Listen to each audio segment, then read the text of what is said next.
ఓం మహాగణాధిపదేవతానుగ్రహ సిద్ధిరస్తు. ఇది ప్రతాప్ సింగార్ గ్రామంలో ఉన్నటువంటి అతి పురాతనమైనటువంటి శివక్షేత్రం. ఇక్కడ ఉన్నటువంటి ఇది ప్రతాపరుద్ర మహారాజు ఆయన కాలంలో ఈ ఆలయాన్ని నిర్మించాడు. ఈయన ఆంజనేయ స్వామి.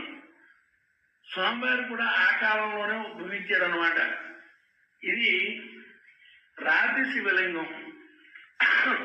ఈ శివలింగం కూడా ఆ రాజుల కాలంలోనే నిర్మితమైందనమాట.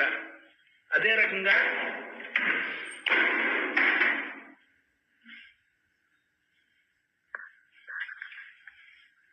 ఆవిడ జగన్మాత పార్వతీదేవి.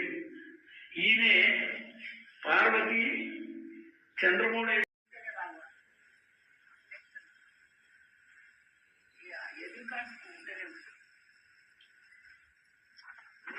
ప్రధానం పట్టుకో.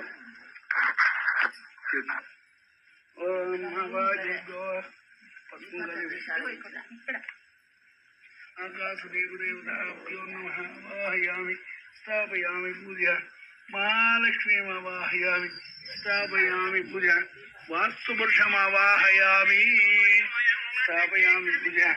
ఆవాదిభ్యో వాస్తుపురుషదేవతాభ్యో నమః నమస్కరోమి. సరేనా పరశురామ, ఇట్రా ఈసారి అది చూసుకోవెత్తలా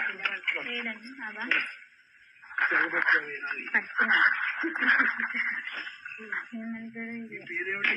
సౌమ్యలక్ష్మి. శ్రీగుభ్యో నమః. హరి ఓం. శ్రీ మహాగణాధిపతయే నమః.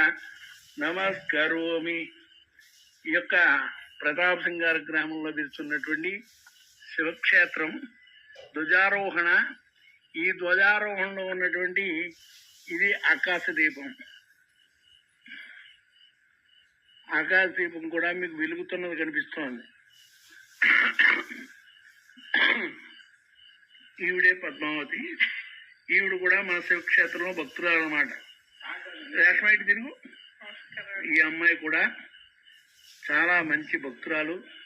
చిన్న వయసులోంచి కూడా భగవంతుడి మీద భక్తి ప్రపత్తులు ఉన్నటువంటి మంచి యోగ్యమైన అమ్మాయి అన్నమాట. ఈ శివక్షేత్రాన్ని దర్శించుకున్న వాళ్ళందరికీ కూడా కోరిన కోరికలు నెరవేరుతాయి.